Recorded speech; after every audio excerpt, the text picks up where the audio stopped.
Gelatar di Hong Kong antara tahun 80 hingga awal 2000-an, ada 3 pencuri paling dicari yang tak seorang pun tahu akan keberadaannya, dikenal dengan sebutan 3 Raja Pencuri yang selama puluhan tahun melakukan tindakan kriminal seperti perampokan, penculikan, dan menghabisi nyawa demi sebuah kepentingan.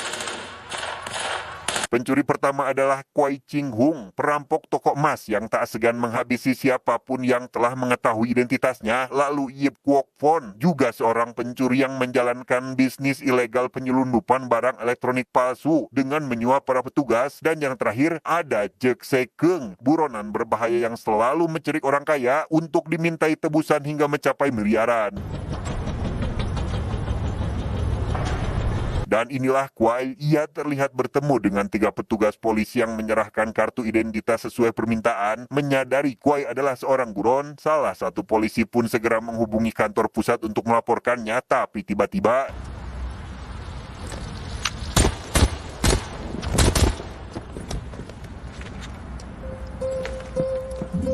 setelah menghabisi para polisi, Kwai pun langsung membakar semua dokumen identitas aslinya dan berencana kabur ke Cina menggunakan identitas palsu. Sempat deg-degan ketika berhadapan dengan petugas imigrasi, Kwai pun berhasil lolos dari pemeriksaan tersebut.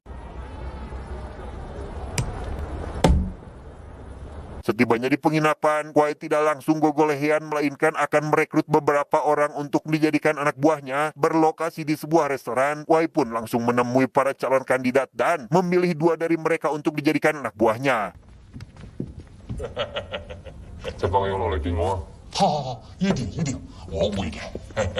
Selagi di Cina, Kwai menyempatkan bertemu temannya untuk sekedar bernostalgia tentang kehidupan mereka di masa lalu. Sebagai mantan perampok yang mengaku sudah bertaubat, Kwai yang tak sengaja melihat toko emas di depan rumah si teman pun merasa tergiur untuk menggasap toko tersebut. Sehingga untuk memantau situasi dan kondisi, Kwai meminta untuk tinggal di rumah si teman dalam beberapa hari ke depan.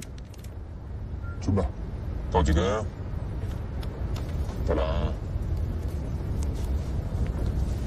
Raja penculik kedua ada Yip, ini bebenguknya. Di sana, Yip yang sedang akan menjual hasil curian mendapat masalah dengan penadah yang mematok harga tidak seperti biasa, yaitu dengan akan membayar barang 20% dari jumlah emas yang mereka curi dengan alasan barang curian sebelumnya pun membutuhkan waktu 2 tahun untuk menutupinya. Merasa takkan ada yang berani membeli hasil curian, si penadah menyarankan agar Yip mencari penadah lain apabila ingin harga yang lebih tinggi, di mana Yip yang tidak terima dengan penolakan itu akhirnya memilih jalur kekerasan sehingga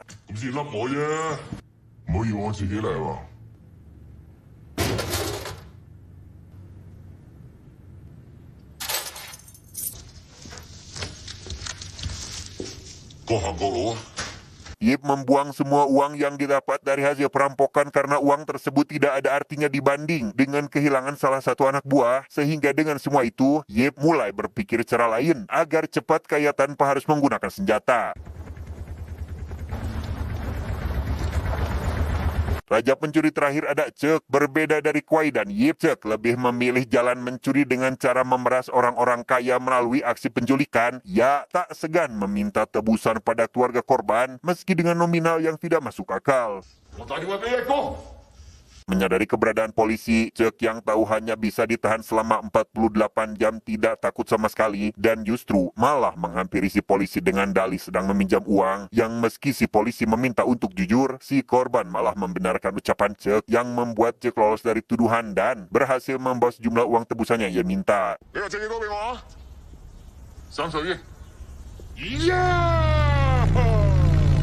Tak berhenti sampai di sana, kini Cek mengadakan sebuah pertemuan di restoran bernama Feng Man dengan para anak buah untuk membahas target penculikan mereka selanjutnya. Rencananya mereka ini akan menculik seorang CEO dari perusahaan raksasa yang setelah Cek membaca biodata dan rutinitas si target, ia merasa sudah terlalu bosan dan ingin sebuah misi yang lebih besar.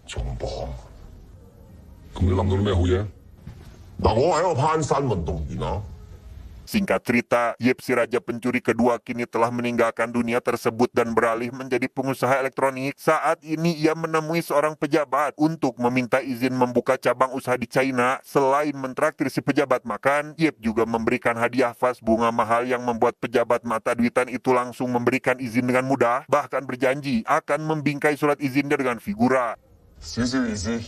聽日上嚟工商局攞批文，我揾個靚價雙嘅會俾你。多謝陳火。 Bisnis yang dijalankan oleh Yip adalah penjualan barang elektronik hasil penyelundupan secara ilegal agar ia tidak perlu membayar pajak sehingga bisa meraup keuntungan besar dengan modal yang kecil. Saat sedang bekerja, Yip didatangi seorang wanita untuk mengantarkan surat izin usaha yang sudah dibingkai rapi sehingga saking senangnya, Yip langsung memberikan wanita itu TV dan pemutar CD secara gratis. 對我講啊，攞部33吋數我啊，仲有攞到部 VCD 機啊。 Tak lama kemudian, salah satu pekerja datang untuk mengabarkan rumor tentang 3 raja pencuri yang akan bekerja sama melakukan perampokan besar-besaran di China. Mendengar hal itu, Yip yang faktanya tidak mengenali si 2 pencuri itu hanya menertawakan rumor tersebut. 你咁都信啊？ Rumor tentang 3 raja pencuri yang akan bekerja sama juga didengar oleh Cek yang saat ini sedang menculik si CEO di sebuah pulau terpencil. Cek yang juga tidak mengenali keduanya merasa heran dengan siapa yang telah menyebarkan berita hoaks itu. Namun meski begitu, Cek justru merasa tertarik untuk membuat rumor tersebut menjadi kenyataan. Sehingga tanpa berpikir panjang, Cek langsung memerintahkan para anak buahnya untuk mencari keberadaan Yip dan Kuai saat itu juga. 三大賊王破天荒第一次合作，搞咩都咁勁啊！ Tak hanya Cek dan Yip, kabar itu juga sampai ke telinga Kuai yang saat ini tengah mempersiapkan aksi perampokan di toko emas bersama para anak buahnya. Namun Kuai yang selalu merahasiakan identitas itu mengatakan jika dirinya adalah Kuai, maka ia takkan mau bekerja sama dengan 2 kroco seperti anak buahnya ini. 點撚樣？跟得緊？ Yip yang awalnya ingin fokus berbisnis malah mendapat masalah setelah petugas bea cukai menyita barang-barang selundupan dan menangkap beberapa anak buahnya sehingga pada keesokan harinya Yip langsung pergi ke kantor bea cukai untuk bernegosiasi dengan pihak berwenang. 莲花山那批货还有人，能不能通融通融？ Sebelum menemui pimpinan, Yip harus menghadapi pelayan terlebih dahulu yang meminta uang pelicin agar mau menyampaikan pesannya, yang setelah si pelayan mengabarkan hal itu kepada pimpinan, ia menyampaikan jika pimpinan mereka sedang sibuk dan diminta datang kembali esok hari. Namun, pada hari-hari berikutnya pun, si pelayan terus saja mengatakan alasan yang sama. 龍科今日不見客，有冇咁大支嘢啊你？ Tak menyerah sampai di situ, Yip yang kini jauh lebih sabar akhirnya mendapat kabar jika pimpinan sudah menunggunya di salah satu restoran. Namun Yip yang malah menunggu si pimpinan di restoran yang berbeda, membuat si pimpinan merasa Yip telah membuang-buang waktu. Namun dengan semua traktiran yang Yip berikan, si pimpinan akhirnya melepaskan kembali barang yang disita oleh bea cukai. 有啲意思，有啲意思。唔該晒，唔該晒。 Dalam perjalanan membawa barang, Yip kembali mendapat masalah saat rekannya malah dilempar keluar dari mobil oleh sopir bea cukai dan membawa kabur barang-barang elektronik miliknya. Sehingga atas kejadian tersebut, Yip lekas melaporkan si sopir bea cukai pada seorang polisi yang malah meminta Yip untuk berdamai karena si sopir diketahui merupakan anak dari mantan komandan si polisi. 他们俩是我当兵时老首长朋友的儿子。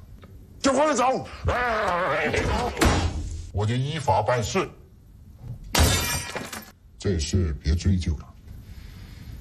Masih berambisi untuk bekerja sama dengan 2 raja pencuri, Cek akhirnya membuat jaringan telepon khusus bagi siapapun yang pernah bekerja atau melihat mereka, maka akan diberi imbalan uang dengan nominal yang bahkan lebih besar dari polisi yang juga sama-sama sedang mencari keberadaan mereka bertiga. Tak lama, Jack mendapat panggilan dari seorang yang mengaku pernah menjadi anak buah Yip. Ia pun langsung mengatur pertemuan dengan menggunakan payung berwarna ungu sebagai tanda. Dari setiap orang yang datang, ia akan dibawa ke dalam mobil untuk diinterogasi dengan syarat harus melucuti pakaian demi memastikan tidak membawa senjata api.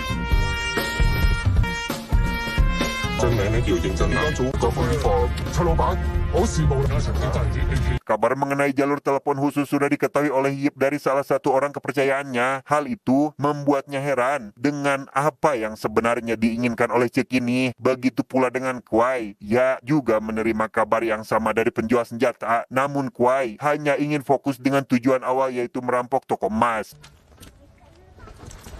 Menyadari jika anak yang dijemput Kuai tak kunjung pulang, si teman dan istrinya yang cemas pun lekas mencari Kuai ke sana kemari, dan sebertemunya mereka, si teman yang mencoba mengambil tas anaknya dari tangan Kuai langsung ditepis karena rupanya di dalamnya tersimpan senjata yang baru saja Kuai beli.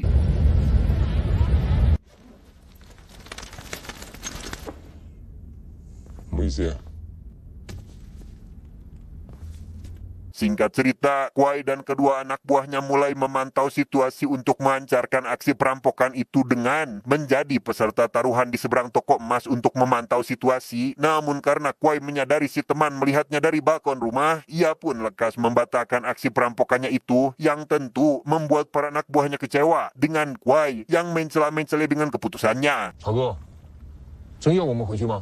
Gagal merampok toko emas, Kuai mendapat protes dari anak buahnya yang merasa telah menyia-nyiakan waktu mereka, di mana si anak buah yang merasa jika Kuai ini memanglah si raja pencuri, mendesak agar Kuai mengaku dan mengajak mereka berdua menjadi bagian dari perampokan yang sedang direncanakan itu, tapi tiba-tiba 可以的，你们三大贼王和。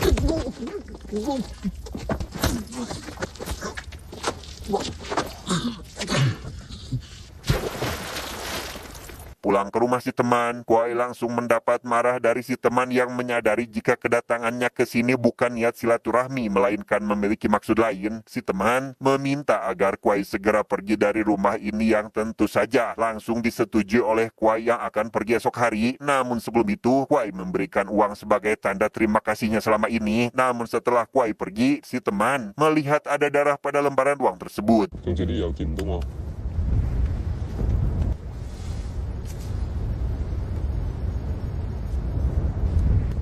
喂， Dari sekian banyak orang, ada satu pria pelontos yang mengaku mengenal mantan bos Yip dan berjanji akan mempertemukan Cek dengannya. Namun alih-alih bertemu, Cek rupanya telah ditipu sehingga membuatnya sangat marah. 嘛，到嘢啦，黑仔啫，好黑仔啦，阿 Sir，咁即係報警啫。喂，唔該我放人嘅喎。喂，走啦！喂，你 Tak kunjung menemukan Yip dan Kuai, Cek hanya bisa pasrah mengingat sudah banyak sekali uang yang sudah ia keluarkan. Namun di tengah keputusasaan itu, Cek mendapat panggilan dari seorang yang mengaku adalah mantan bosnya, sehingga tanpa berlama-lama mereka pun langsung membuat janji pertemuan.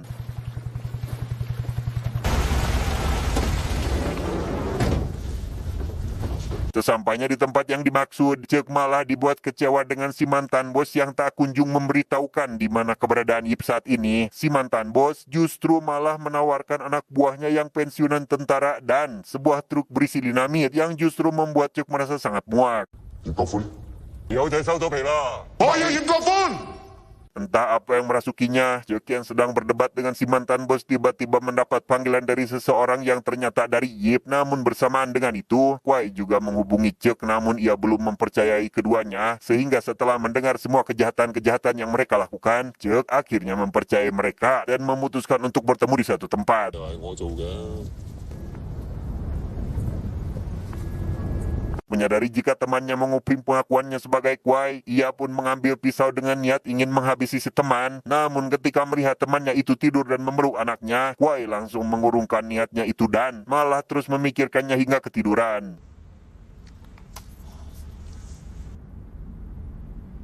Setelah menutup panggilan itu, Yip didatangi para polisi karena ada laporan pemilik rumah yang merasa terganggu. Mereka pun langsung beralasan sedang berdebat karena tersesat menuju dermaga, sehingga para polisi itu lekas menjelaskan kemana arah dermaga yang benar sebelum pergi. Namun tak lama setelahnya, Yip mendengar polisi itu menghina orang-orang Tiongkok daratan seperti dirinya sehingga...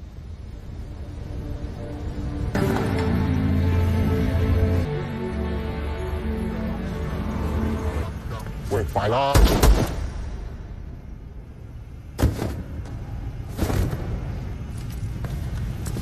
Ya, Yip yang tidak menyadari keberadaan para polisi sedang berpatroli akhirnya harus tertembak dan ditangkap bersama para anak buahnya, membuat Yip tidak akan pernah bisa menggapai cita-citanya untuk bekerja sama dengan dua si raja pencuri. Cek yang sedang dipaksa dimintai bayaran oleh si mantan bos Yip melemparkan uangnya hingga para anak buah yang ada di sana berebut mengumpulkannya. Sementara Cek langsung segera pergi dengan membawa mobil truk dengan dinamit yang beratnya tidak kurang dari 1 ton. 我你都唔信喎，佢哋兩個打俾我。 Sialnya, dalam pelarian itu, Cek malah menabrak seorang pengendara motor hingga mobilnya kehilangan kendali dan menyebabkan dinamitnya berhamburan. Yang ketika Cek mengambil barangnya satu persatu, polisi tiba-tiba datang sehingga ia tak bisa berbuat apa-apa lagi.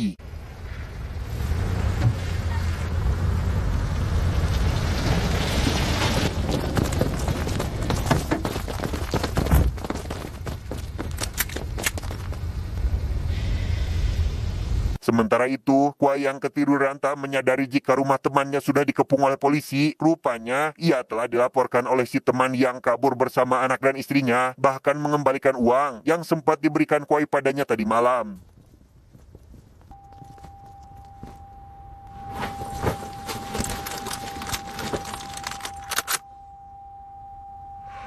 Pada akhirnya, Kuai, Cek, dan Yip tak pernah sempat bekerja sama. Mereka dihukum sesuai dengan perbuatannya masing-masing. Namun tanpa mereka sadari, ketiganya pernah berada di restoran Feng Man pada waktu yang bersamaan. Dan itulah alasan mengapa muncul rumor yang mengatakan 3 raja pencuri itu akan bekerja sama. 喂，你發凍嘅？